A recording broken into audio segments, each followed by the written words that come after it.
Zoti Pumo, a mendoni se kjo është goditja, kjo goditje tashmë në Rumani mund të jetë ndoshta një këmbën alarmi, po i shuaj se kemi një konflikt tashmë midis Rusisë dhe NATO-s? Këmbëna e alarmit ka tingëlluar me kohë dhe gjithmonë situata po agravohet vazhdimisht dhe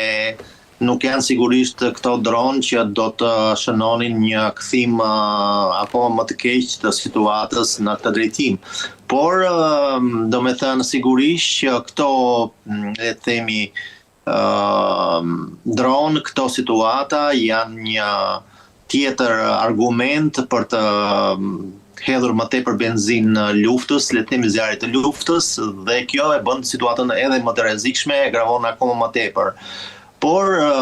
fatkeqësisht, situata mes Rusisë dhe NATO-s mbetet edhe nder dhe Rusia tashmë e ka të qartë, paktën kështu deklarojnë në Kremlin dhe në qarqe zyrtare këtu që NATO është do me thënë pjesëmarrëse e mirëfillt e konfliktit në Ukrainë dhe si e tillë ajo do me thënë në qoftë se do të ndërmerrte hapa agresive kundër Rusisë, Rusia do të përgjigjë në mënyrë adekuate. Zoti Pumo, mendoni se goditja ndaj Rumanisë është prova tashmë se lufta në Ukrainë nuk mund të mbahet më brenda kufive të saj? Tu do me thënë varet se cila palje komenton. Rusia të paktën është e bindur që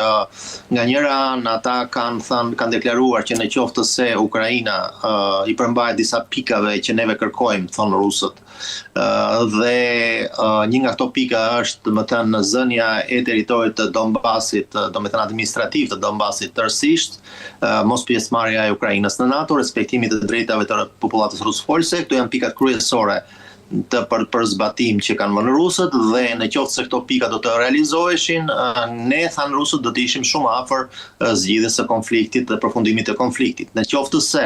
këto kërkesa nuk do të pranoheshin, Rusia do të vazhdonte luftën më tej dhe nuk është e thënë që deri në kufirin e Donbasit. Dhe çuditërisht dhe jo çuditërisht, bile po logjikisht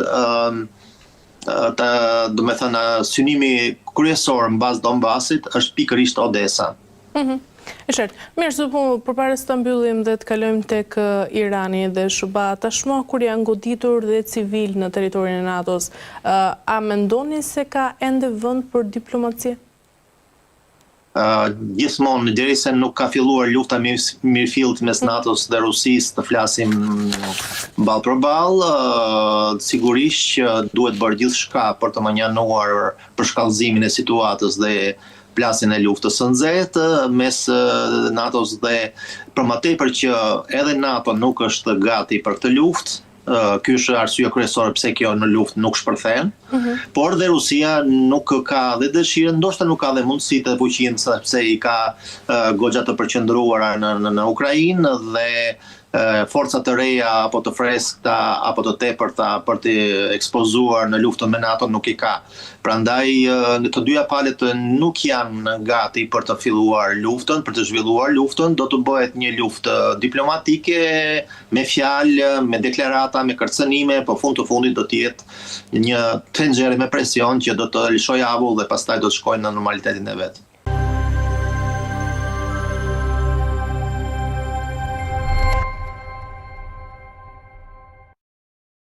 Mirë, zoti Pumo, kalojmë tek konflikti tashmë në lidhjen e mesme mes SBA-s, Izraelit dhe Iranit. Thuhet se Marina e Korpusit të Gardës Revolucionare Islamike e Iranit ka thënë se qëlloi me të shtëna paralajmëruese drejt 4 anijeve pranë ngushticës së Hormuzit, por anijet thuhet se po përpiqeshin të kalonin nëpër rrugën ujore pa koordinim ose autorizimin para prag.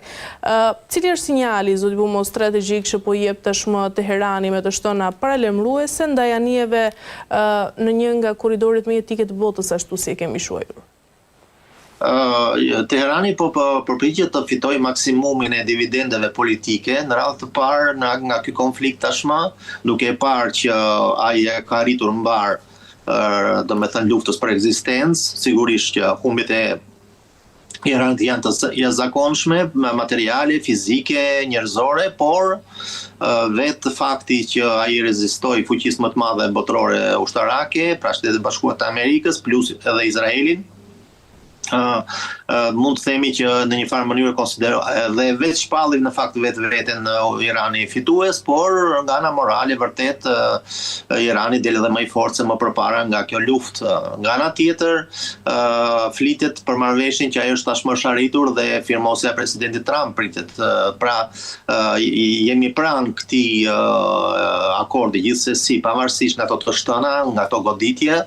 mund të ketë përshkallëzime, rreziku më i madh i përshkallëzimit për mendimin tim është nga Izraeli. Izraeli është shumë i pakënaqur që Shtetet Bashkuara të Amerikës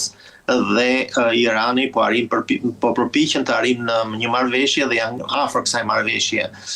Jo më kot ministri i sigurisë së Izraelit deklaroi që neve nuk do ta lejojmë një marrëveshje mes Shtetet Bashkuara të Amerikës dhe Iranin, jo më shumë, jo më pak, kështu deklaroi. Dhe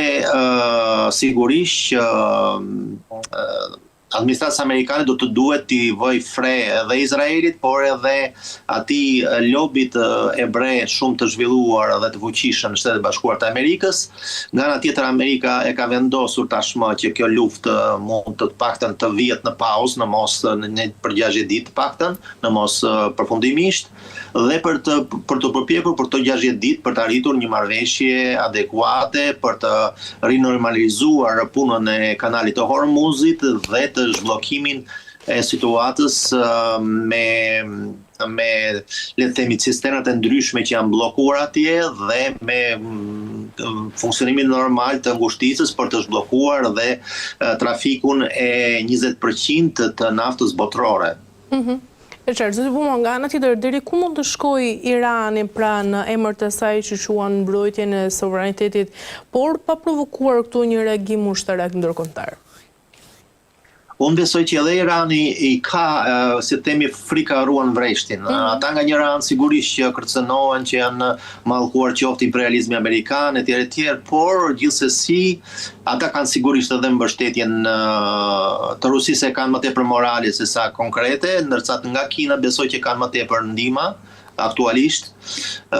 por gjithsesi Irani e kupton që në rast të një përkeqësimit të situatës mund të rifillojnë bombardimet, sepse koha punon jo vetëm për Iranin, por dhe për Shtetet e Bashkuara të Amerikës që po mbush depot me municione sërish, sepse prodhimi nuk është ndaluar. Prandaj situata dhe askush nuk do dëshironte në Iran mendoj që të ribombardojë Irani përsëri dhe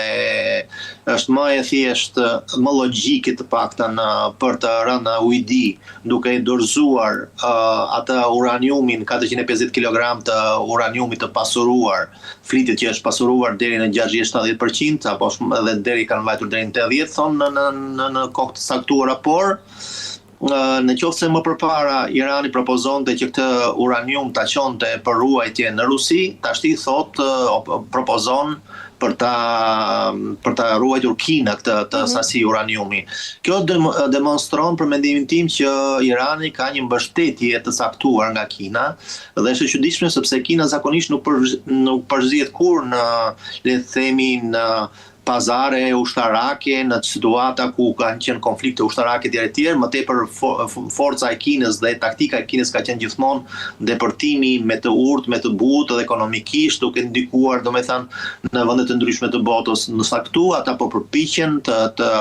në një farë mënyrë të ndikojnë edhe gjatë vizitës së presidentit Trump në Kinë, kjo temë u prek. Sigurisht që Kina është një interesuar i drejt për drejt të zgjidhjes së kësaj situate, pasi bllokimi 20% të naftës globale, që ata marrin më tepër se gjysmën e naftës e marrin nga Irani, të paktën deri tani e kanë marrë. Prandaj është një goditje, le të themi, gjeostrategjike për Kinën për momentin, të paktën deri tashti. Edhe nga ana tjetër kjo do të sillte një farë varje më të tepër të Kinës, më tepër se sa ta donin nga Rusia. pasi në qoftë se siç e dim ajo nafta venezuelane tashmë u bllokua për kinezët, kjo do të thënë e Iranit është kufizuar, ndërsa vetet një variant do të thënë i hapur që është Rusia, por që kinezët nuk do të dëshironin shumë të bazoheshin vetëm tek Rusia për furnizimin me naftë. Strategjia e Kinës është e tillë që ajo kërkon dhe dëshiron të ketë partner, por nuk ka